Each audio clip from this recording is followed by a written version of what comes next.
L'ULSS 7 è a caccia delle varianti del Covid. Le notizie che arrivano dal resto del Veneto, con cluster presenti anche nell'Alta Padovana, spaventano l'azienda pedemontana e il livello di attenzione è altissimo, dato il gran numero di persone che si spostano per ferie o per lavoro.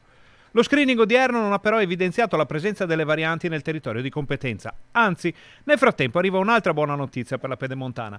L'ultimo paziente risultato positivo al coronavirus è stato dimesso dal Sant'Orso e tutti gli ospedali dell'ULSS 7 sono quindi Covid-free. L'azienda sanitaria ha dato il via nelle ultime ore al piano straordinario di tamponi per rafforzare la sorveglianza epidemiologica.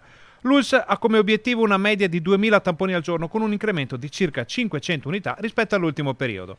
Le novità riguardano i tamponi gratuiti che si possono fare all'emisfero di Bassano e al Famila di Zanè, oltre alla possibilità per chi deve fare la prima dose di essere sottoposti, sempre gratuitamente, al test nel centro vaccini di Bassano, Schio e Roana. Tamponi gratis a Bassano, Sant'Orso e Asiago anche per le categorie professionali a contatto con il pubblico. Ne fanno parte gli operatori dei centri estivi, chi lavora in palestra, piscina, bar, ristoranti, parrucchieri e centri estetici, centri commerciali, supermercati, banche e uffici postali.